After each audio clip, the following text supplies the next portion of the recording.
Tu fais un petit quiz de Ligue 1, tu te dis qui a marqué plus de buts derrière le top 4 Lyon, Paris, Monaco et Marseille? Qui a proposé du spectacle de fou à domicile?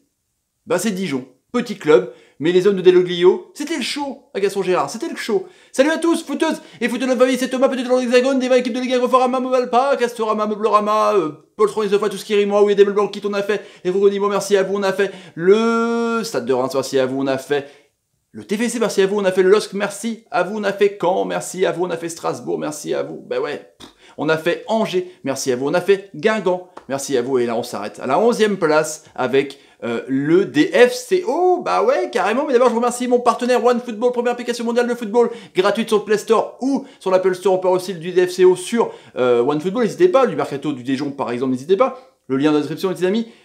Ça mange pas de pain, justement, le notre pain quotidien, la Ligue 1 de Conforama, qui va arriver à grands pas, plus on fait des vidéos, plus ça approche, bah ouais, moins de 15 jours, largement, peut-être 10 jours, c'est Einsteinesque qui dit ça, c'est clair. Le Dijon, la moutarde, carrément, pour assaisonner ses plats, c'est très très bon. C'est vraiment pas du foutage de gueule pour Dijon, de montrer la moutarde, mais c'est, voilà, moi je kiffe la moutarde. Donc c'est comme ça, voilà, c'est comme ça. Club, donc, récent dans son histoire, même si sur la Côte d'Opale il y avait d'autres clubs qui existaient évidemment, 98 pour le DFCO en tout cas, en chiffres, bah ouais, 4ème saison en Ligue 1, 3ème consécutive, c'est fou quand même, 5ème attaque donc derrière le Big Four français, et 5ème meilleure équipe à domicile, avec 13 victoires, 34,2% de victoires, donc c'est un truc de fou quoi, plus d'un match sur 3, soit 16 défaites. Donc c'est beaucoup, mais quand tu gagnes tous tes matchs à domicile, ça c'est incroyable, 48 points, 32 millions de budget, donc fourchette basse, mais c'est pas mal pour quand même augmenter sa masse salariale et attirer des bons joueurs. On va voir justement ça, Gaston Gérard, 15 459 places, bah ouais, avec un ratio de 12 000, c'est quand même pas mal, les supporters sont évidemment contents et fidèles de leurs joueurs. Olivier Deloglio, depuis 6 ans il est là depuis longtemps, en plus il a prolongé encore pendant 2 ans, c'est fou. 54 balais, meilleur entraîneur en 2014, les trophées UNFP en Ligue 2, 39% de victoires depuis qu'il est là, depuis 6 ans, vous vous rendez compte quand même, et 87 victoires, 71 nuls, 70 défaites, plus de victoires. Donc je vous dis, c'est un coach qui prend du spectacle et il veut marquer plus de buts que son adversaire. Donc lui, s'il gagne 5-4, c'est mieux que gagner 1-0. C'est sa philosophie, c'est comme ça. Mercado, qui c'est qui est parti justement, qui c'est qui est out? Et bah évidemment Baptiste René qui est parti à Toulouse, le gardien, un des meilleurs portiers de Ligue 1 l'année dernière, 4 millions d'euros. Donc c'est une grosse perte, mais ça va être compensé, vous allez voir quand même. Varro, c'est avec Varro, 38 balais, défenseur polyvalent, qui peut jouer latéral gauche, latéral droit, dans l'axe, stopper, relanceur, truc de ouf, qu'il est parti, il a quitté, c'est historique, bah ouais, mais s'il va être remplacé, on va voir ça justement. Papy Biology qui est reparti du côté de la Première Ligue et de Sunderland, bah justement même pas la Première Ligue, du côté carrément de la D3, bah ouais c'est carrément descendu, hein. C'était le club de l'ami Bobby Kazri qui est parti à Saint-Etienne, du coup il faut un peu compenser ses départs en défense, on va voir justement avec Hugo Gourcuff quand même, la recrue star, hein. 10 matchs l'an dernier, 32 balais, et évidemment on le connaît parce qu'il est blessé souvent, mais c'est un putain de joueur, donc s'il y a un entraîneur qui lui propose de l'amour et de la philosophie de jeu comme ça le correspond, lui qui a marqué un but et 2 passes D, ça peut le faire. Il est arrivé libre, en tout cas il a baissé notamment son salaire. L'ami Aguerre du FUS Rabat au Maroc, 1,5 million, défenseur central de 22 ans, du potentiel, comme je vous dis. Rennais, donc remplacé par Runarsson, gardien islandais qui était dans une équipe jeune au Danemark, 1,6 million d'euros.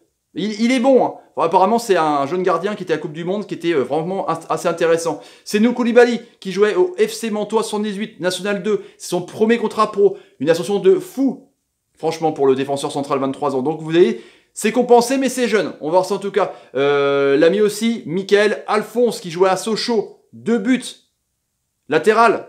Fin de contrat, c'est intéressant, c'est malin, c'est pas très cher, et je trouve que c'est à suivre en tout cas. Les hôtels du club à suivre, évidemment, mon chouchou Naïm City. Pourquoi Lille l'a laissé partir? Mais pourquoi? Mais parce que Dijon a eu du bol en tout cas, Dijon a eu de la chance. 7 buts, 6 pas décisives pour le milieu tunisien, les Aigles de Carthage, à la Coupe du Monde notamment, à 26 balais, énorme. Franchement, à suivre, il est notamment pisté par Bordeaux, j'espère que le DFCO va le garder. Junior Tavares, 29 ans, capverdien, 12 buts, 2 passes D.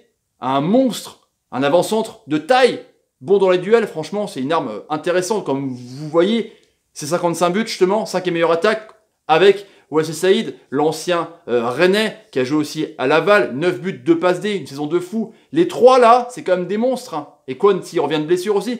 Mais c'est quand même assez impressionnant. Franchement, ils vont encore en faire chier les équipes Dijon. Les matchs amicaux, par contre, c'est pas terrible. Hein. Aucune victoire. 14 juillet contre Strasbourg, défaite 3-2 avec un but de Jeannot et de Keita. Le 18, un doublé de Keita, encore lui, contre une équipe de la Jupiler Charleroi. En Belgique, le 21 juillet contre Sochaux, un match nul, l'ancien club justement de Michael Alphonse. Le 28 juillet contre Southampton, une équipe de Première Ligue, l'ancienne équipe notamment de l'ami Claude Puel, 2-0. Donc c'est pas terrible match amicaux, mais ça veut rien dire. Il reste le 4 août contre le Stade de Reims. Et on va voir ça justement le week-end, leur déplacement à Montpellier, la première journée du 11 août. Le déplacement à Nantes, Nice, Caen, Angers, Reims, Lyon, Strasbourg. Il n'y a qu'un gros qui joue l'Europe, en l'occurrence l'Olympique Lyonnais. 4 matchs à domicile, c'est un peu leur point fort, donc c'est un calendrier quand même abordable avec des équipes qui leur correspondent, Caen, Reims, Angers, dans le même wagon. Voilà les petits amis, quelle place pour le DFCO? Vous, mettez ça dans les commentaires, on verra un bilan à la fin de la semaine prochaine par rapport au nombre de vues, par rapport à vos impressions, et je ferai un classement, ce sera intéressant, franchement ce sera assez intéressant. Si vous avez envie de vous abonner à la chaîne, n'hésitez pas, tapez sur ma ganache, partagez la vidéo sur YouTube, sur Snapchat, sur Instagram, sur tout ce que vous voulez, c'est pour me soutenir, et je vous en remercie. Mettez 2 pouces quand l'ami Naïm City vous fait des bonnes passes. Merci Naïm, t'es un génie, franchement. Et n'hésitez pas à mettre des commentaires sur ce que vous pensez un peu de ce club et de cet entraîneur de l'Oglio. Voilà, et si vous vous abonnez, n'hésitez pas et n'oubliez pas justement à activer cette petite clochette de notification qui vous permet de ne rater aucune vidéo sur la chaîne. Voilà les amis, je prends la télécommande, je vous dis à plus tard. Salut, salut et salut. Dijon, il va y encore avoir mon avis du spectacle. Ça, c'est fou.